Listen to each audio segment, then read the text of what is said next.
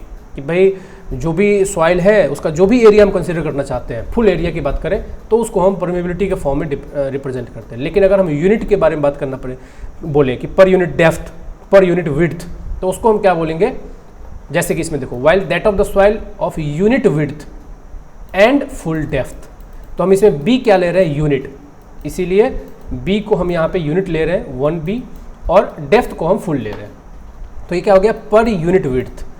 इसको हम बोलेंगे परमिएबिलिटी पर यूनिट विड्थ भी हमें इसको कह सकते हैं, इसीलिए k इंटू बी होता है, इज नोन एज ट्रांसमिबिलिटी। ठीक है, पर यूनिट विड्थ।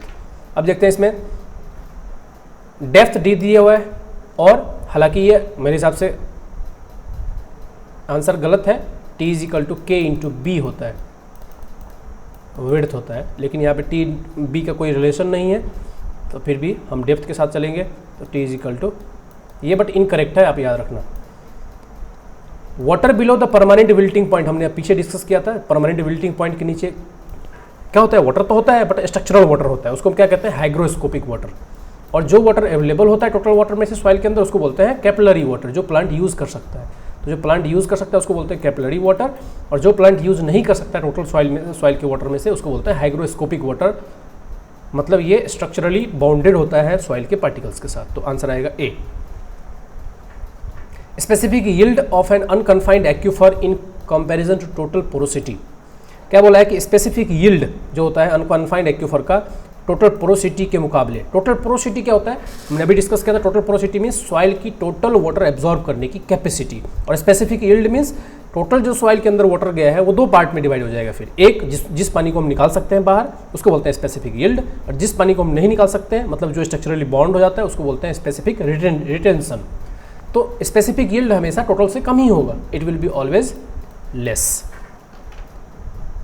देखो ये है पूरे सॉइल जोन का जो वाटर, जिसमें अगर हम ऐड कर रहे हैं सॉइल के अंदर तो उसके जोन आधार पे यहाँ पे डिवाइड किया गया। देखो टोटल ये ग्राउंड सरफेस है, ये इम्परवियस स्ट्रक्चर है, उसके नीचे जो वाटर पेंट्रेट होता है तो उसको कई सारे लेयर में डिवाइड किया गया। सबसे ऊपर आता है सॉइल जोन, फिर आता है इंटरमीडिएट जोन, फिर आता है कैपिलरी जोन, और फिर आता है वाटर टेबल। ये टोटल डेप्थ है। अब अगर हम प्लांट के फॉर्म में अगर इसको समझें तो ये वाटर टेबल है, इसके ऊपर ये कैपिलरी जोन है, ये इंटरमीडिएट जोन है ये वाला, और इसके रूट जो जोन होता है, रूट के जोन्स वो यहाँ तक आया होता है। कहाँ तक, इंटरमीडिएट जोन तक, मतलब यहाँ तक, ये यहाँ तक होता है प्लांट के रूट्स। ठीक है, और यहाँ से प्लांट्स अपने वाटर को यहाँ से एक्सट्रैक्ट करते हैं। अब इस वाटर को यहाँ पे इतने भागों में डिवाइड किया गया है। ये हो गया फील्ड कैपेसिटी कि टोटल सॉइल की एब्जॉर्ब करने की कैपेसिटी कितनी है after the gravity has done its role. Gravity ने अपने पानी को नीचे जितना खींच रहा था उसको खींच लिया, उसके बाद जितना पानी बचा है सॉइल के अंदर उसको बोलेंगे फील्ड कैपेसिटी। फील्ड कैपेसिटी में से विल्टिंग पॉइंट मतलब कैपिलरी वाटर, इसको बोलेंगे हम कैपिलरी वाटर, यहाँ से यहाँ तक को बोलते हैं कैपिलरी वाटर, जितना प्लांट यूज़ कर सकता है। और जो नीचे हाइग्रोस्कोपिक वाटर है, हाइग्रोस्कोपिक वाटर जिसको प्लांट यूज़ नहीं कर सकता वो नीचे है, और इस पॉइंट को बोलते हैं विल्टिंग पॉइंट या फिर परमानेंट विल्टिंग पॉइंट। अब इतनी तो हमारे लिए जो वाटर अवेलेबल है प्लांट के लिए वो ये है, इसको बोलते हैं अवेलेबल वाटर, इसको बोलते हैं अवेलेबल वाटर। और अवेलेबल वाटर का भी कुछ पोर्शन 75 to 80% जो होता है वो रीडली अवेलेबल होता है, मतलब ईजिली अवेलेबल होता है प्लांट के लिए, उसको बोलते हैं रीडली अवेलेबल वाटर। तो फील्ड कैपेसिटी से परमानेंट विल्टिंग पॉइंट के बीच में जितना वाटर कंटेंट अवेलेबल है उसका 75 to 80% जो होता है उसको बोलते हैं रीडली अवेलेबल, कि टोटल पानी जितना अवेलेबल है उसमें से ईजिली कितना अवेलेबल है प्लांट के लिए, तो वो 75 to 80%। और रीडली अवेलेबल लेवल जब आ जाता है वाटर का सॉइल के अंदर तब हम इरीगेशन को करते हैं, और यही यहाँ पे दिखाया गया है। देखो रीडली अवेलेबल मॉइस्चर कंटेंट, जैसे ही मॉइस्चर कंटेंट डिप्लीट हुआ इरीगेशन करके हम फिर इसको फील्ड कैपेसिटी पहुँचा देते हैं। फिर से जैसे जैसे प्लांट यूज़ करेगा वाटर लेयर डिप्लीट होगा, इसको हम विल्टिंग पॉइंट तक नहीं पहुंचने देंगे। अगर वाटर लेवल विल्टिंग पॉइंट तक पहुंच गया तो फिर प्लांट प्रॉपर ग्रो नहीं होगा, उसकी यील्ड घटेगी, हो सकता है प्लांट डेड भी हो जाए। ठीक है, तो ये है इरिगेशन की फ्रीक्वेंसी। जैसे ही फिर मॉइस्चर लेवल डिप्लीट होना शुरू हुआ, रीडली अवेलेबल का पॉइंट आया, फिर इसको इरीगेट करके मॉइस्चर फील्ड कैपेसिटी तक पहुँचा देते हैं। तो ये इसका ग्राफ है। उम्मीद है आप सब लोग समझ गए होंगे अच्छे से। नेक्स्ट क्वेश्चन देखते हैं। At a certain point in an unconfined aquifer area given है, water table was at elevation, कह रहा है कि किसी भी एक पॉइंट ऑफ टाइम पे जिसका एरिया है अनकन्फाइंड एक्यूफर का 4 किलोमीटर स्क्वायर, वाटर लेवल जो था वाटर टेबल का एलिवेशन था 101 metre. Due to a natural recharge, बारिश हुई तो वाटर लेवल राइज हो गया 103.5 मीटर पे आ गया, मतलब वाटर लेवल पहले यहाँ पे था तो यहाँ बढ़ गया। कह रहा find the volume of recharge during the rainy season if the specific yield of the aquifer is 0.25।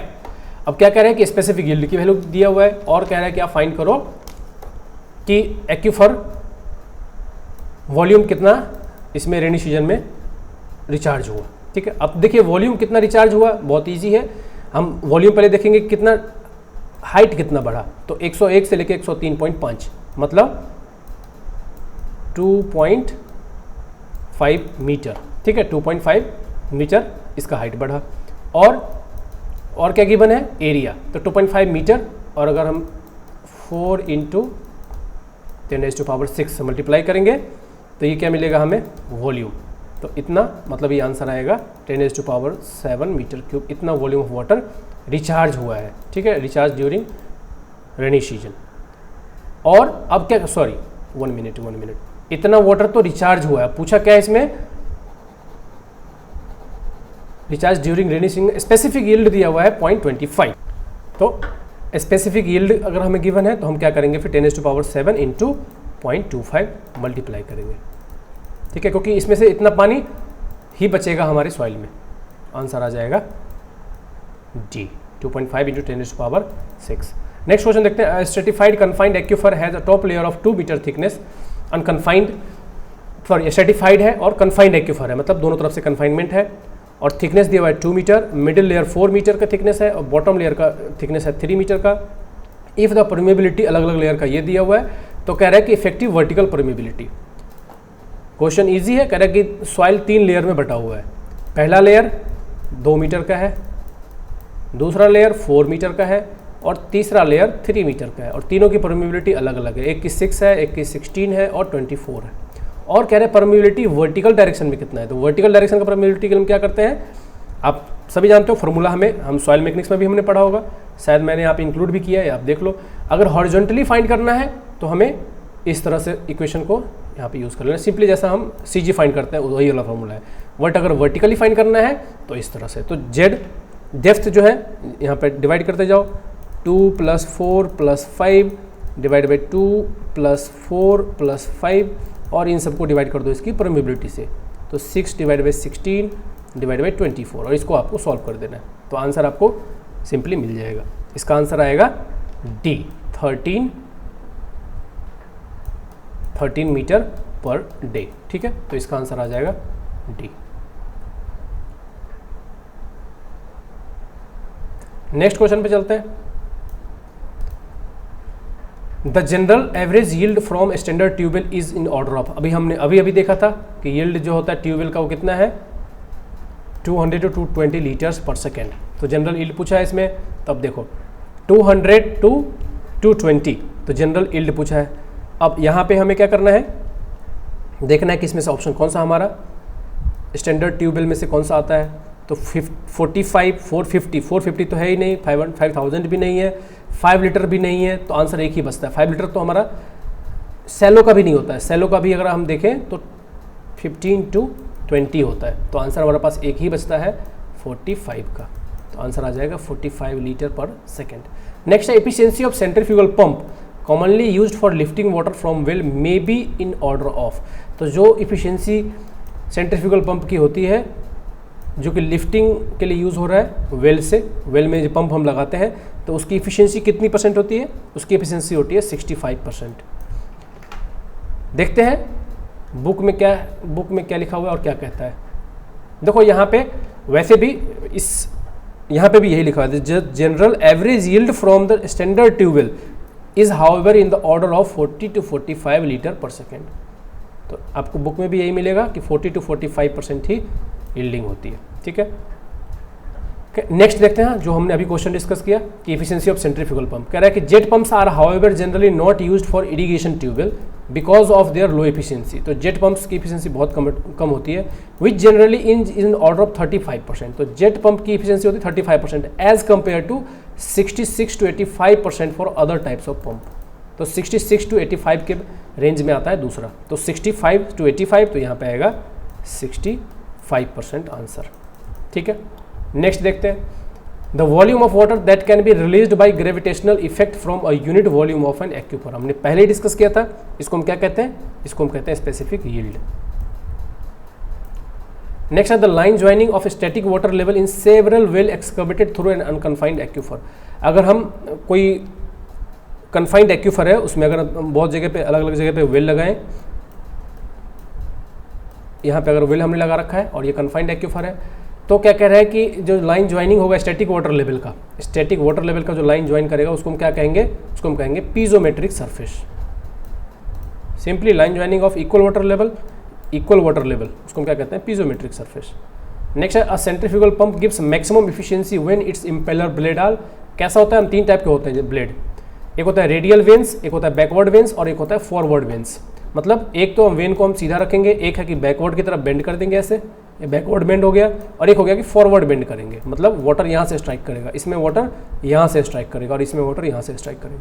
तो क्या है कि इसके एंगल भी दिया हुआ है, एग्जिट एंगल कितना होता है 90 डिग्री, लेस देन 90 डिग्री, इसमें होता है मोर देन 90 डिग्री, और रेडियल में होता है when exit angle is 90 degree. इसमें 90 डिग्री है और फॉरवर्ड में ग्रेटर देन 90 है और इसमें लेस देन 90 है, क्या, वेन एग्जिट एंगल। तो कह रहा है कि कौन सा ऐसा शेप है जिसमें मैक्सिमम एफिशिएंसी मिलेगी, तो ये है बेंट बैकवर्ड। आप देखोगे टरबाइन में या फिर पंप में, यहाँ पे पूछा सेंट्रीफ्यूगल पंप में हम बैकवर्ड वाला ही यूज़ करते हैं ताकि एफिशिएंसी मैक्सिमम मिले। नेक्स्ट चलते हैं the most economical alignment of an irrigation canal is along. Most economical कौन सा होता है, चलिए देखते हैं। 3 टाइप के जनरली कैनाल होता है, पहला है वाटरशेड और रिज कैनाल, दूसरा है कंटूर कैनाल, तीसरा है साइड स्लोप कैनाल। अब जो वाटरशेड कैनाल है इसमें सबसे मतलब मोस्ट इकोनॉमिकल होता है, क्यों, क्योंकि ये दोनों साइड इरिगेट कर सकता है, प्लस में इसमें कोई क्रॉस ड्रेनेज वर्क नहीं होता है। तो यहाँ पे लिखा भी हुआ है a canal aligned on the watershed saves the cost of construction of the cross drainage work, इसीलिए मोस्ट इकोनॉमिकल होता है, ठीक है। इसकी क्या लिमिटेशन है, ये सिर्फ एक ही साइड कर सकता है। तो ये भी क्वेश्चन पूछते हैं कि कंटूर कैनाल की क्या लिमिटेशन है। Contour canal irrigates only one side because the area on the other side is higher, क्योंकि इससे ऊपर का जो एरिया है वो इससे हायर एलिवेशन पे, तो वो ये सिर्फ इधर ही इरिगेट कर पाएगा, ये कैनाल सिर्फ इधर ही इरिगेट कर पाएगा, ये कैनाल सिर्फ इधर ही इरिगेट कर पाएगा। पूछता है कि ऐसा कौन सा कैनाल है जो एक ही साइड इरिगेट कर पाता है, तो वो है कंटूर कैनाल। और दूसरा इसमें क्रॉस ड्रेनेज वर्क भी बहुत होता है, क्यों, क्योंकि रिवर ऐसे जा रहा होगा, तो मैक्सिमम क्रॉस ड्रेनेज वर्क किसमें आता है, कंटूर कैनाल में। साइड स्लोप कैनाल जो पैरेलल होता है कंटूर के, इसमें क्रॉस ड्रेनेज वर्क नहीं आता, मतलब जो रिवर है रिवर के पैरेलल ये रन करता है, इसमें भी क्रॉस ड्रेनेज वर्क नहीं आता है। तो कंटूर कैनाल में मैक्सिमम दिक्कतें आती है, चाहे वो क्रॉस ड्रेनेज वर्क की हो या फिर वन साइड इरिगेशन की हो, ठीक है। तो इसमें आएगा हमारा कौन सा, रिज या फिर वाटरशेड कैनाल, दोनों एक ही बात है। नेक्स्ट है channel designed by Lacey's theory has mean velocity, Lacey's theory से डिजाइन किया गया, मीन वेलोसिटी v है, silt factor is unity hydraulic mean radius. बहुत इंपॉर्टेंट क्वेश्चन है, लेसीज थ्योरम से क्वेश्चन आता ही आता है। लेसीज थियरी से जितने भी फॉर्मूले हैं मैंने यहाँ पे पेस्ट कर दिए हैं, आप एक बार देख लो। इस सभी फॉर्मूले आपके जुबान पे रटे होने चाहिए। यहाँ पे किसी से भी फॉर्मूले से न्यूमेरिकल आता है या फिर डायरेक्टली फार्मूला भी क्वेश्चन एग्जाम में पूछ लेते हैं। वेलोसिटी के लिए क्या है, Q F square by 140 raise to power 1/6। Silt factor कैसे निकालते हैं, 1.76 into under root D. Radius कैसे निकालते हैं, 5/2 V square by F. Wetted perimeter कैसे निकालते हैं, 4.75 इंटू अंडर रूट क्यू। इसके बाद आप आ जाओ इस पर स्लोप का पूछते हैं और लेसीज रिजाइम स्कोर डेप्थ का पूछते हैं। अब इस क्वेश्चन में क्या पूछा है वो देखते हैं। हाइड्रोलिक मीन रेडियस मतलब ये आर की बात कर रहे हैं, तो क्या होगा 5/2 into V square by F. बस इस फॉर्मूले से आपको वी वेलोसिटी यहाँ पर रखनी है, सिल्ट फैक्टर की वैल्यू आपको यहाँ पर रखनी है। सिल्ट फैक्टर कितना दिया हुआ है 1 और वेलोसिटी भी 1 है, तो क्या हो जाएगा सीधा 2.5। ये 5/2 का 2.5 और ये फैक्टर 1 हो गया तो ये आ जाएगा 2.5। नेक्स्ट देखते हैं the outlet discharge factor is the duty at the head of. Outlet discharge factor, ये देखिए ये डायग्राम बहुत इंपॉर्टेंट है। ये पूरे रिवर से लेके और फील्ड तक का फ्लो चार्ट है, किस तरह से वाटर फ्लो करता है। रिवर से यहाँ पे कैनाल हेड रेगुलेटर आता है, फिर यहाँ से मेन कैनाल आता है, मेन कैनाल से फिर ब्रांच कैनाल आता है, ब्रांच कैनाल से फिर डिस्ट्रीब्यूटरी आता है। ब्रांच कैनाल की कैपेसिटी कितनी होती है, discharge more than 30 cumecs. Distributary की डिस्चार्ज 30 से लेस। डिस्ट्रीब्यूटर से कहाँ पर जाता है, माइनर पे। माइनर का कितना होता है कैपेसिटी, 25 क्यूमेक्स से कम। और माइनर से फिर कहाँ जाता है, आउटलेट पे। और आउटलेट से काम खत्म हो जाता है गवर्नमेंट का। यहाँ से काम शुरू होता है मॉड्यूल या फिर आउटलेट से काम शुरू होता है जो कल्टीवेटर है उसका। और आउटलेट से कहाँ जाता है, वाटर कोर्स, मतलब ये वाटर कोर्स से कहाँ जाता है, फील्ड पे, जहाँ पे वाटर को इरीगेट करना है। अब क्या कह रहा है, the duty at the head of water course that is at the outlet point of the minor is quite important and is called outlet discharge factor. क्यों, क्योंकि यहाँ तक गवर्नमेंट का काम है, तो यहीं पे हम डिस्चार्ज फैक्टर इंपॉर्टेंट होता है। हर जगह पे हर जगह पे ड्यूटी अलग अलग होता है। याद रखना, ड्यूटी जैसे जैसे हम आगे बढ़ेंगे वैसे वैसे बढ़ता जाएगा। ड्यूटी एट जहाँ से भी, अभी पॉइंट में से पूछे कि duty at the head of the main canal और duty at the head of the branch canal में से ज़्यादा कौन होगा, तो ब्रांच कैनाल पे ज़्यादा होगा। जैसे जैसे हम आगे बढ़ रहे हैं ड्यूटी बढ़ रही है। ब्रांच कैनाल से डिस्ट्रीब्यूटरी पे आ गए तो यहाँ पे ड्यूटी ज़्यादा होगा, डिस्ट्रीब्यूटरी पे ज़्यादा होगा duty as compare to branch canal के हेड से। सिमिलरली डिस्ट्रीब्यूटरी और माइनर में हेड कहाँ पे होगा ज़्यादा ड्यूटी, माइनर पे। माइनर और वाटर कोर्स में कहाँ पे होगा, वाटर कोर्स पे ज़्यादा होगा। वाटर कोर्स और फील्ड में कहाँ पे ज़्यादा होगा, फील्ड पे ज़्यादा होगा ड्यूटी। तो ये रिलेशन पूछते हैं। तो अभी हम बात कर रहे थे आउटलेट डिस्चार्ज फैक्टर की, तो कहाँ पे है, वाटर कोर्स पे, head at the water course और duty at the water course. तो आंसर आएगा C. Next, if the critical shear stress of the channel is TC, then the average value of shear stress required to move the grain on the bank। किस पे कह रहा है, यहाँ पे bank पे, याद रखना बेड पे नहीं, बैंक पे। चलिए डायग्राम देखते हैं। ये है डायग्राम। ये जो बेड पे जो शियर स्ट्रेस लगता है वो होता है gamma W into R into S के बराबर। मतलब इतना शियर स्ट्रेस या ट्रैक्टिव फोर्स लग रहा है, जरूरत होगी पार्टिकल को मूव करने के लिए, ठीक है। मतलब इतना पुलिंग फोर्स चाहिए वाटर के द्वारा सेडिमेंट को मूव कराने के लिए। और इसका डिस्ट्रीब्यूशन कैसा होता है, रेक्टेंगुलर। और अगर हम बैंक पे देखें तो पैराबोलिक डिस्ट्रीब्यूशन होता है। और इसकी जो वैल्यू है ओनली एवरेज वैल्यू 0.7 टाइम्स होती है, 0.75 टाइम्स होती है बेड के। तो बेड लेवल पे जो ट्रैक्टिव फोर्स चाहिए उसका सिर्फ 0.75 टाइम्स चाहिए वाटर को, अगर बैंक से सेडिमेंट को आगे बढ़ाना है। तो ये पुलिंग फोर्स या ट्रैक्टिव फोर्स या शियर स्ट्रेस फोर्स 0.75 टाइम्स होता है। तो आंसर आएगा बी, क्योंकि यहाँ पे बैंक पे पूछा है। नेक्स्ट है Lacey's scour depth in regime condition is given by. हमने अभी देखा था फार्मूला लेसीज का। स्कोर डेप्थ का क्या फार्मूला है, 1.35 into Q square by F raise to power 1/3। 1.35 Q square by F raise to power 1/3। Next question देखते हैं। Rectangular sluice gate is situated in a vertical wall. कह रहे vertical wall की तरह इस तरह से है। Vertical side of the sluice gate is D, मतलब इसकी डेप्थ है D. Centroid of the area is P metre below the water storage. तो सेंट्रॉइड का डेप्थ CG का जो डेप्थ है वो है P मीटर नीचे। तो कह रहा है depth of centre of pressure. तो CP क्या होता है, वर्टिकल। अगर वर्टिकली सबमर्ज्ड है तो इसके लिए हमें CG फाइंड करना है। तो CG के लिए फॉर्मूला क्या होता है, centre of pressure is equal to CG plus IgG moment of inertia about centroid divide by area into CG। अब यहाँ पे क्या क्या दिया हुआ है हमें, CG दिया हुआ है P मीटर नीचे, CG की वैल्यू यहाँ पे P प्लस IgG। तो BD³ by 12 B D cube by 12 into area क्या होगा बी इंटू डी और एक्स बार अगेन पी दिया हुआ है। अब जो जहाँ से कट रहा है बी से बी गया, डी से डी स्क्वायर गया, तो क्या बच गया P plus D square by 12 P plus D square by 12 तो आंसर आ जाएगा बी। नेक्स्ट है according to Lacey's the bed slope is given by, again देखिए लेसीज से फिर से क्वेश्चन आया। बेड स्लोप के लिए क्या है F raise to power 5/3 divide by 3340 Q raise to power 1/6, तो 5/3 और 1/6 पावर से आप याद रख सकते हो 5/3 और 1/6, तो आंसर आएगा सी। When water flows in a channel, then the silt supporting eddies are generated from, कहाँ से जनरेट होता है दोनों जगह से, bottom as well as from the side of the channel, answer आएगा C. Chezy's coefficient is given by, Chezy's coefficient का formula क्या है, चेजिस कोफिशिएंट का फॉर्मूला होता है, नेक्स्ट है कि चेजिस कोफिशिएंट का को रिलेशन जो होता है फ्रिक्शन फैक्टर के साथ, वो क्या होता है, तो चलिए देखते हैं एक बार। चेजिस कोफिशिएंट का शायद मैंने यहाँ पे इंक्लूड नहीं किया है।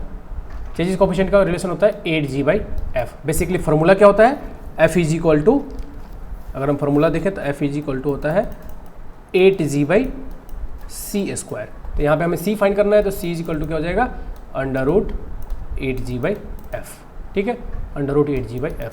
फार्मूला ये होता है f is equal to 8g/c²।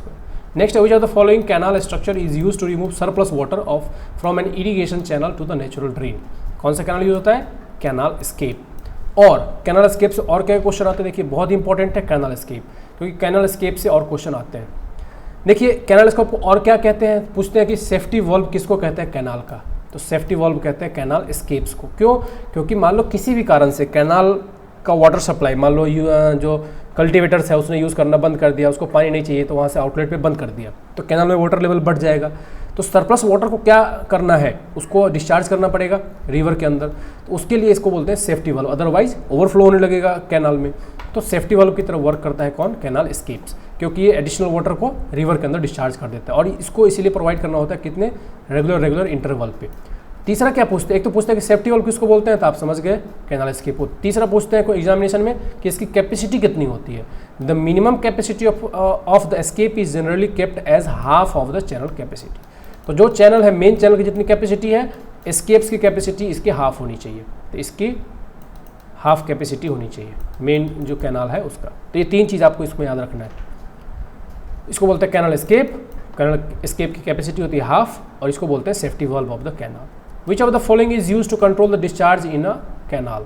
Canal में डिस्चार्ज, कैनाल ड्रॉप क्या करता है, डिफरेंस इन एलिवेशन को मेंटेन करने के लिए हम ड्रॉप बनाते हैं। कैनाल स्केप्स हमने अभी डिस्कस किया, एडिशनल वाटर।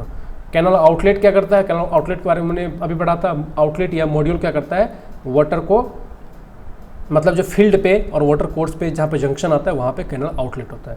तो यहाँ पे कह रहा है discharge in canal not at outlet, तो ये भी आंसर नहीं आएगा, तो आंसर आएगा नॉन ऑफ दीज। तो कैनाल में कौन होता है, हेड रेगुलेटर, हेड रेगुलेटर करता है ये डिस्चार्ज को control. A Garrett diagram is used for, Garrett diagram किसका है, केनेडी थ्योरम। आपने अगर पढ़ा हो तो केनेडी थ्योरम जब हम डिजाइन करते हैं कैनाल को, तो केनेडी थ्योरम के द्वारा, तो वहाँ पे हमें ट्रायल डेप्थ, पहले हमें trial and error method use करके डेप्थ फाइंड करनी पड़ती है कि कौन सी डेप्थ के लिए क्रिटिकल वेलोसिटी के बराबर है वेलोसिटी, ताकि सेडिमेंट हमेशा सस्पेंशन में रहे। उसके लिए हम यूज़ करते हैं गैरेट डायग्राम। तो गैरेट डायग्राम एक डायग्राम है। कई बार ये भी पूछते हैं कि गैरेट डायग्राम के अंदर एक्स एक्सिस पे क्या है और वाई एक्सिस पे क्या है, बहुत इंपॉर्टेंट है। एक्स एक्सिस पे क्या होता है, डिस्चार्ज।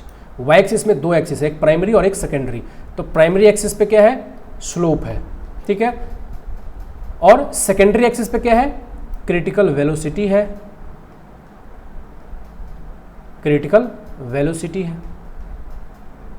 ठीक। तो आपको ये दो चीज़ याद रखनी है, क्रिटिकल वेलोसिटी है और डेप्थ है। ये आपको यहाँ पे डेप्थ दिख रहा होगा, ये वाई है ना, वाई, ये डेप्थ। तो डेप्थ और क्रिटिकल वेलोसिटी, तो ये सेकेंडरी एक्सिस पे डेप्थ और critical velocity, primary Y axis पे स्लोप है और एक्स एक्सिस पे डिस्चार्ज है। तो ये है गैरेट डायग्राम, ठीक है। और इससे हम क्या फाइंड करते हैं, डेप्थ, कि कौन से डेप्थ के लिए कितना डिस्चार्ज, और यहाँ पे एन की वैल्यू गिवन है ये, ठीक है। रोगोसिटी कोफिशिएंट यहाँ पे आपको यहाँ मिलेगा, ठीक है। तो अलग अलग डिफरेंट चार्ट है। तो ये है गैरेट डायग्राम। तो किसके लिए है, designing irrigation channel. The velocity as per the Kennedy theorem, तो यहाँ पे C1 और C2 की वैल्यू पूछा है, तो ये 55 और 64 होता है। नेक्स्ट है Garrett diagram is based on, अभी डिस्कस किया हमने, किस पे बेस्ड है, केनेडी थ्योरम पे। केनेडी थ्योरम का सॉल्यूशन है, graphical solution. For the most economical trapezoidal section, trapezoidal section के लिए क्या होता है, ट्रेपोजॉइडल सेक्शन के लिए हम जानते हैं कि टॉप विड्थ का half of the top width, अगर ये t है तो t/2 किसके बराबर होगा, स्लोपिंग हाइट के बराबर। t/2 जो है मान लेते हैं इसको x के बराबर है, तो ये t/2 is equal to x, मतलब half of the top width will be equal to inclined height of the channel, ये होता है। और दूसरा r is equal to y/2 के बराबर है, जो हाइड्रोलिक मीन डेप्थ होता है वो डेप्थ बाई 2 के बराबर। देखते हैं इसमें से कौन सा, hydraulic mean radius is equal to depth, hydraulic mean radius is the equal of half of the depth, बिल्कुल सही। ये रेक्टेंगुलर के लिए भी सेम होता है, r is equal to y/2, r is equal to y/2 rectangular के लिए और ट्रापेजॉइडल के लिए, दोनों के लिए सेम होता है। नेक्स्ट क्वेश्चन पे चलते हैं। In case of high velocity of water in canal loses, canal का लॉस के साथ क्या होता है, वेलोसिटी के साथ। एक बार देखते हैं कि कैनाल की लॉस को कौन कौन अफेक्ट करता है। पहला कि टाइप ऑफ लॉस, मतलब वेदर परकोलेशन और एब्जॉर्प्शन, टाइप ऑफ सीपेज पे डिपेंड करता है। दूसरा है सॉइल की प्रोबेबिलिटी पे डिपेंड करता है लॉस। तीसरा है द कंडीशन ऑफ कैनाल पे डिपेंड करता है। नेक्स्ट है amount of silt carried by canal पे डिपेंड करता है। और नेक्स्ट है वेलोसिटी जो हमें चाहिए, velocity of canal of water. The more the velocity the lesser will be the losses, higher velocity पे लॉस कम से कम होता है। यही पूछा है क्वेश्चन में कि हायर वेलोसिटी के साथ क्या होगा, लॉस डिक्रीज होगा, क्योंकि परकोलेशन के लिए टाइम कम मिलेगा उसको और वेलोसिटी ज़्यादा होगी। तो नेक्स्ट है if the discharge of the canal is 9 metre cube per second, the wetted perimeter of the canal will be, हमने अभी डिस्कस किया था 4.75 इंटू √Q, Q की वैल्यू यहाँ पे 9 है तो √ का वैल्यू 3 आएगा, 4.75 इंटू 3, तो आंसर आएगा 14.25। नेक्स्ट है in lined canal seepage loss can be reduced up to, seepage loss कितने तक रिड्यूस हो सकती है या होती है, तो ये लिखा हुआ है seepage loss can be reduced to 2.2 to 5% of their original values, ठीक है, बाई लाइनिंग करते हैं तो लाइन देखो कैनाल, अनलाइंड कैनाल में मेजर मतलब जो वाटर लॉस होता है वो दो कारणों से होता है, एक होता है इवेपोरेशन और दूसरा होता है परकोलेशन। इवेपोरेशन तो चाहे आप लाइन बनाओ चाहे अनलाइन बनाओ होने ही वाला है, क्योंकि आप ऊपर से ढकने वाले तो हो नहीं, बट इवेपोरेशन लॉस बहुत कम होता है, बहुत ही माइनर, टोटल लॉस का 2 to 5% होता है बस। बट जो टोटल मेजर लॉस होता है वो किसके द्वारा, परकोलेशन या सीपेज के थ्रू होता है, जो सराउंडिंग एरिया में जाता है अनलाइन कैनाल में, तो उसी को प्रोटेक्ट करने के लिए लाइन कैनाल बनाया जाता है। तो कह रहे हैं कि कितना लॉस हम रिड्यूस कर पाते हैं, तो ये 2 to 5%, ठीक है, बाई लाइनिंग 2 to 5%। नेक्स्ट है for medium silt whose average grain size is this much, silt factor अभी हमने देखा था 1.76 इंटू √D, तो 1.76 इंटू √0.25, इससे आपको आंसर मिलेगा। इसका आंसर आएगा 0.88 silt factor. Canal constructed for diversion of flood water of river is called, कह रहा है कि कौन सा कैनाल जो हम बनाते हैं डाइवर्जन, फ्लड वाटर को डाइवर्ट करने के लिए, उसको हम क्या कहते हैं, उसको कहते हैं inundation canal. Which of the following is not, inundation canal के बारे में एक बार देख लेते हैं, मैंने यहाँ पे इंक्लूड किया है। इनुडेशन कैनाल का ये पर्पस होता है, चाहो तो आप इसको देख सकते, स्क्रीनशॉट लेके आप इसको पढ़ लो, बट इनुडेशन कैनाल का मेन पर्पस क्या होता है कि फ्लडिंग के टाइम पे जब एक्सेस वाटर होता है उसको रिमूव करने के लिए जो कैनाल कंस्ट्रक्ट किया जाता है उसको बोलते हैं इनुडेशन कैनाल। नेक्स्ट है which of the following is not correct for lining of canal, not correct, seepage is less, ये तो सही है, सीपेज कम होता है। इंक्रीज द चैनल कैपेसिटी, ये भी सही है। स्टेबल चैनल सेक्शन, ये भी सही है। इंक्रीज इन मेंटेनेंस कॉस्ट, नहीं, मेंटेनेंस कॉस्ट डिक्रीज होता है, तो सी होगा राइट आंसर। गेज वेल और chambers are provided in, gauge well किसको कहते हैं, तो ये है गेज वेल, मतलब ये फ्लूम है, मीटरिंग फ्लूम है, तो मीटरिंग फ्लूम में गेज चैम्बर यूज होता है, किसमें, मीटरिंग फ्लूम में। Water is flowing through 2 metre wide rectangular channel with depth of 1 metre, width है 2 मीटर, डेप्थ है 1 मीटर, चेंजेस कोफिशिएंट है 50, स्लोप दे रखा है this much, conveyance of the channel. तो हम जानते हैं कि डिस्चार्ज इज इक्वल टू क्या होता है, ए सी इंटू √mi या फिर √RS, ऐसे भी लिखते हैं, mi को RS भी लिखते हैं।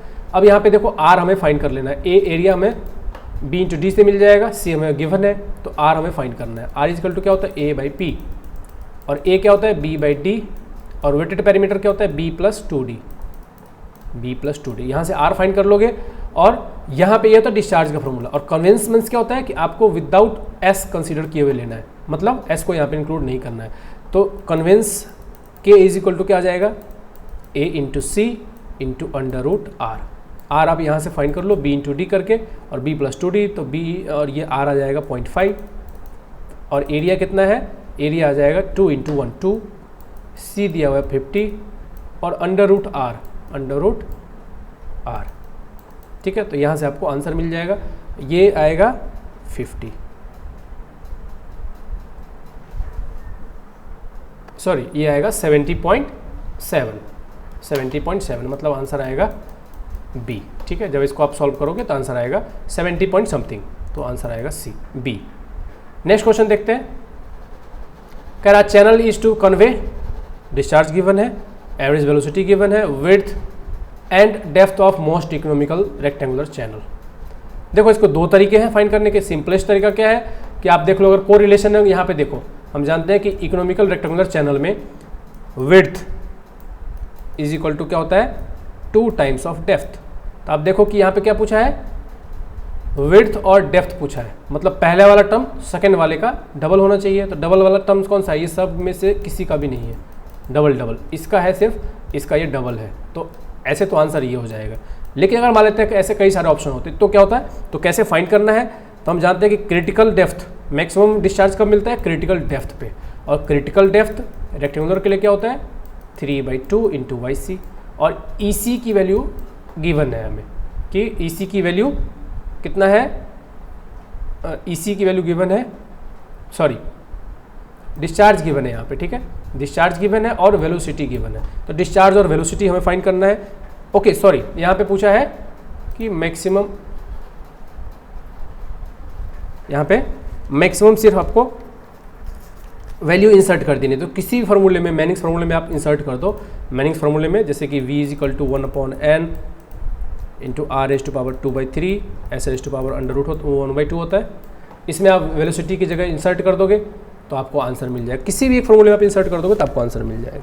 चेजीज में भी इंसर्ट कर सकते हो, मैनिंग्स में इंसर्ट कर सकते हो। नेक्स्ट क्वेश्चन देखते हैं। नेक्स्ट क्वेश्चन है, specific energy for a 2 metre wide rectangular channel is 3.3/2, maximum possible discharge through a channel. Maximum discharge पूछा है इस क्वेश्चन। मैक्सिमम डिस्चार्ज मतलब क्यू मैक्स पूछा है। क्यू मैक्स कहाँ पे होता है, क्रिटिकल एनर्जी पे, और क्रिटिकल एनर्जी रेक्टेंगुलर के लिए कितना होता है 3/2 इंटू YC, जो हमने ऊपर डिस्कस किया था 3/2 इंटू YC, और 3/2 इंटू YC। अब यहाँ पे एनर्जी गिवन है 3/2, तो 3/2 is equal to 3/2 into YC, तो YC की वैल्यू कितनी आ गई 1, मतलब क्रिटिकल डेप्थ कितना है 1 मीटर पे आएगा क्रिटिकल डेप्थ। तो क्रिटिकल डेप्थ हमें पता चल गया। अब हम डिस्चार्ज आराम से निकाल सकते हैं। तो डिस्चार्ज निकालने के लिए हम क्या करेंगे, सिंपली फार्मूले में डाल दो, और जो डेप्थ का एनर्जी का जो स्पेसिफिक एनर्जी का फार्मूला होता है E is equal to Y plus Q square by 2G into A square. बस यहाँ पे आपको एनर्जी पता है 3/2 है, Y पता चल गया 1 है, डिस्चार्ज आपको पता है, डिस्चार्ज कितना है, डिस्चार्ज निकालना है तो Q square divide by 2 into 9.81 into A square. Area आप यहाँ से फाइंड कर लो, तो एरिया आ जाएगा 2 इंटू D, 2 इंटू 1 का होल स्क्वायर। ठीक है, यहाँ से आप सॉल्व कर लोगे तो यहाँ पे आपको डिस्चार्ज मिल जाएगा। तो फाइनली डिस्चार्ज मिलेगा आपको 6.26 मीटर। नेक्स्ट क्वेश्चन देखते हैं। A river which ड्राइज up completely before joining a river और सी, उसको हम क्या कहते हैं, उसको कहते हैं virgin river. This is called virgin river. मैं आपको दिखाता हूँ। टाइडल रिवर क्या होता है, जो टाइड्स, मतलब ऐसा रिवर जिसके पानी का स्रोत कौन है, ओशियन। जब ओशियन में टाइड्स आते हैं तो बैक फ्लो की तरह रिवर में फील हो जाता है, उसको बोलते हैं टाइडल रिवर। फ्लैशी रिवर कि जब रेनफॉल हो उस समय तो वो चल रहा है, बट जब रेनफॉल खत्म हो तो वो रिवर बंद हो जाती है, मतलब रेनफॉल के टाइम पे ही वो रिवर एक्टिव होती है, उसको बोलते हैं फ्लैशी रिवर। और वर्जिन रिवर मीन्स कि जैसे डिजर्टी एरिया है वहाँ पे वो मतलब ओशियन में पहुँचने से पहले ही कम्प्लीटली मतलब ड्राई अप हो जाती है, completely dry before its join the another river और ocean. Such a river is called virgin river, उसको बोलते हैं वर्जिन रिवर। नेक्स्ट है canal taking off from ice fed perennial river are known as. तो canal जो अलग हो रहा होता है आइस फेड पेरेनियल रिवर से, उसको क्या कहते हैं, पेरेनियल कैनाल्स। नेक्स्ट देखते हैं। The most preferred irrigation channel commanding the maximum area is. कह रहा है कि मोस्ट प्रेफर्ड चैनल कौन सा होता है, मैक्सिमम एरिया जो कमांड करे। हमने अभी डिस्कस किया था, पहले डिस्कस किया था, कौन सा होता है, वाटर शेड, क्योंकि दोनों साइड इरिगेट कर सकता है और मैक्सिमम एफिशिएंसी इसमें मिलती है, प्लस इसमें ग्रेविटी के थ्रू वाटर फ्लो होता है। Headwork is an assemblage of the following hydraulic structure. Headwork में क्या क्या होता है एक बार देखते हैं डायग्राम में। ये है कैनाल हेडवर्क का डायग्राम, मतलब इसमें क्या क्या होता है, वियर प्रॉपर होता है, अंडर स्लूइस होता है, डिवाइड वॉल होता है, रिवर ट्रेनिंग वर्क जैसे कि मार्जिनल बंड, गाइड बैंक और ग्रोइनेस, ये सब होते हैं। Fish ladder, canal head regulator, weir ancillary work such as shutter या गेट होता है, और सिल्ट रेगुलेशन वर्क जैसे कि सिल्ट एक्सक्लूडर, सिल्ट इजेक्टर। और ये है इसका ओवरऑल डायग्राम। अब इसमें कौन सा आएगा, वियर होता है, गाइड बैंक होता है और हेड रेगुलेटर होता है, तो आंसर आएगा ए। नेक्स्ट पूछा है a structure which extract silt from canal.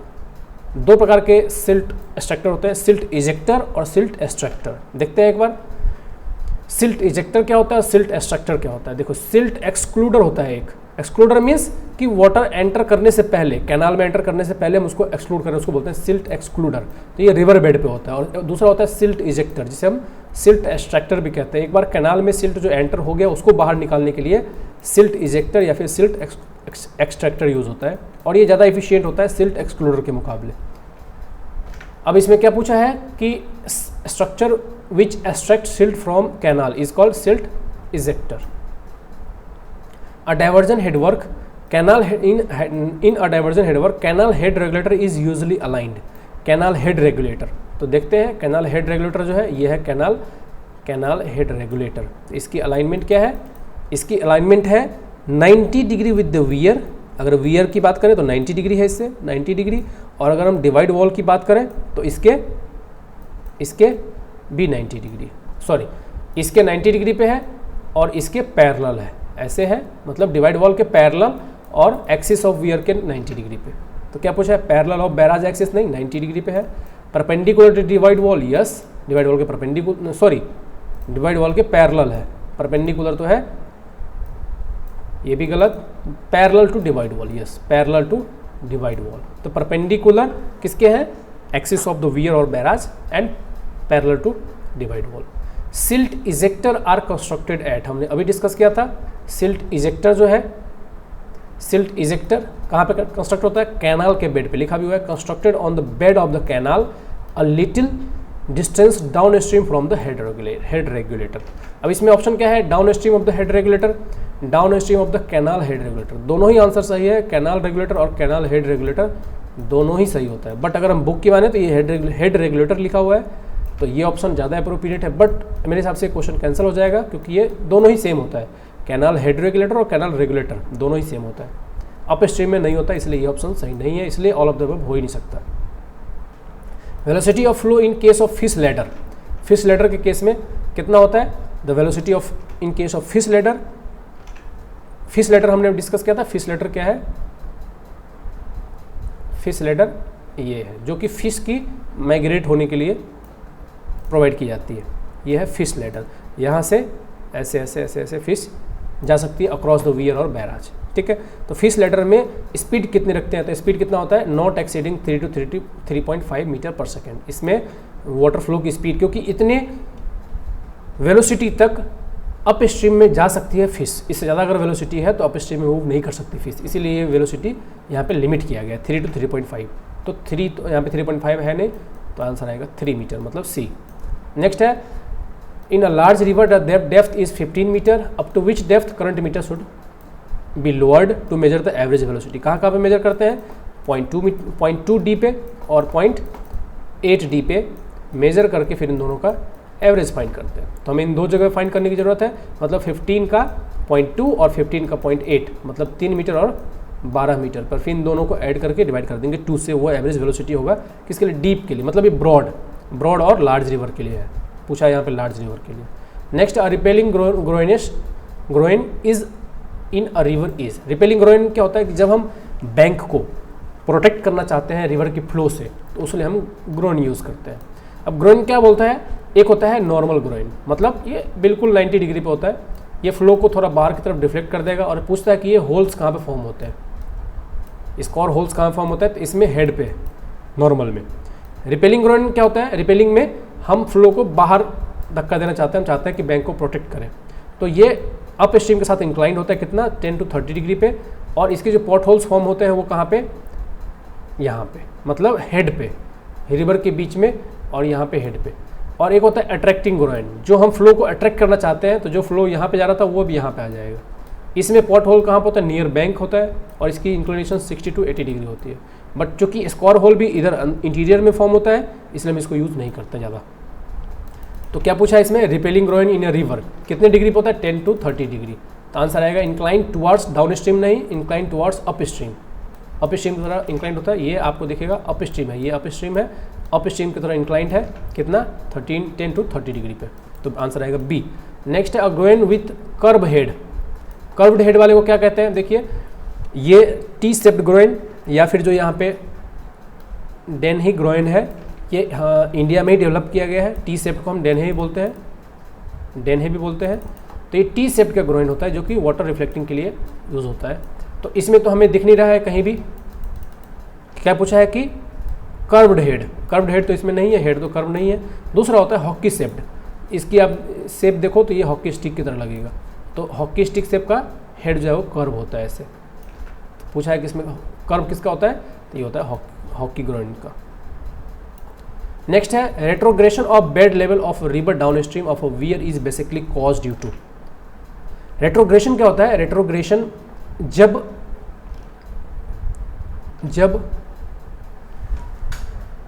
कहीं पे हम वियर कंस्ट्रक्ट करते हैं तो होता क्या है कि डाउन स्ट्रीम साइड में और अप स्ट्रीम साइड में, अप सिल्ट जो है अप स्ट्रीम साइड से डाउन स्ट्रीम साइड में मूव नहीं कर सकता। तो सिल्ट बिल्कुल कंप्लीटली रुक गया, और एक साइड में सिल्ट का चार्ज बिल्कुल डिफरेंट है, दूसरी डाउन स्ट्रीम साइड में सिल्ट का चार्ज बिल्कुल डिफरेंट होता है। इसको बैलेंस करने के लिए वाटर क्या करता है, डाउन स्ट्रीम साइड में स्कोरिंग शुरू करता है, बहुत ही डीप स्कोर करता है डाउन स्ट्रीम में, ताकि चार्ज को मेंटेन कर सके। इसको बोलते हैं रेट्रोग्रेशन, रेट्रोग्रेशन। और क्या बोला है कि the basic cause for retrogression is the variation in the silt carrying capacity of the channel. तो आंसर क्या आएगा इसका, variation in the silt carrying capacity of upstream downstream water. तो आंसर आएगा ए। नेक्स्ट है Bligh's creep theory is use for the design of, किसके लिए use करते हैं, इम्परवियस फ्लोर के लिए, जिसमें हम पाइपिंग या फिर अंडरमाइनिंग फेलियर के लिए हम चेक करते हैं। और उसका फॉर्मूला आप लोग जानते हो कि CL is equal to piping failure के लिए हम क्या करते हैं, C/HL। और दूसरा हम अपलिफ्ट प्रेशर के लिए यूज़ करते हैं, अपलिफ्ट प्रेशर के लिए प्रोटेक्ट करते हैं, जिसमें हम थिकनेस ऑफ इम्परवियस फ्लोर का फॉर्मूला हम जानते हैं। इससे भी क्वेश्चन बहुत बार आता है, T is equal to H/G-1। मतलब ये थिकनेस फाइंड करने के लिए होता है, थिकनेस कितना होना चाहिए इम्परवियस फ्लोर का, ताकि उसमें पाइप अपलिफ्टिंग के द्वारा फेल ना हो, अपलिफ्टिंग फेलियर में फेल ना हो। नेक्स्ट है when a channel is protected on the bed and side with protecting material the channel is set to. कह रहा है कि प्रोटेक्टिंग मटेरियल से अगर किया गया है तो किस रिजाइम में होगा, इनिशियल में, परमानेंट में, या फिर फाइनल में। इनिशियल रिजाइम कब बोलते हैं, जब सिर्फ बेड का स्लोप ओनली वेरी करने के लिए अलाउड है, साइड स्लोप जो है, साइड बैंक जो है वो चेंज नहीं हो रहा, तो उसको बोलते हैं इनिशियल रिजाइम। परमानेंट रिजाइम किसको बोलते हैं, जो कि परमानेंटली रिजाइम में हो, मतलब कंप्लीटली रिजाइम में हो। और एक है फाइनल रिजाइम। फाइनल रिजाइम में जिसमें हम bed, side slope, longitudinal slope सबको वेरिएबल हम छोड़ देते हैं कि जितना चाहो जैसे चाहो चेंज हो सकते हैं, उसको बोलते हैं फाइनल रिजाइम। तो कह रहा है कि जो प्रोटेक्टेड है उसमें हम कुछ भी वेरी नहीं होने दे रहे हैं, तो वो आएगा none of the above. A deflecting groyne in a river, अभी हमने डिस्कस किया था इंक्लाइन कैसे होता है, deflecting, deflecting means repelling, incline towards upstream. If H is the net head at the point, ये हमने डिस्कस किया कनेडी थियरी के आधार पे थिकनेस ऑफ इम्परवियस फ्लोर कैसे निकालते हैं, H/G-1, T is equal to H/G-1। ये था फर्स्ट पार्ट के लिए। नेक्स्ट पार्ट पे हम और डिटेल में डिस्कस करने वाले हैं 60 to 120, थर्ड पार्ट में डिस्कस करेंगे 120 to 180। उम्मीद है आप लोग सिर्फ इसको पेपर सॉल्यूशन की तरह नहीं देख रहे हो, आप लोग इसको एक प्रिपरेशन के हिसाब से भी देख रहे हो कि आप सिमिलर क्वेश्चन को कैसे सॉल्व करोगे अदर एग्जामिनेशन में। वीडियो अच्छा लगा हो तो वीडियो को आप लोग लाइक कीजिए, चैनल को सब्सक्राइब कीजिए, अपने दोस्तों के साथ शेयर कीजिए। मिलते हैं नेक्स्ट वीडियो में। Thank you all, thanks for the watching.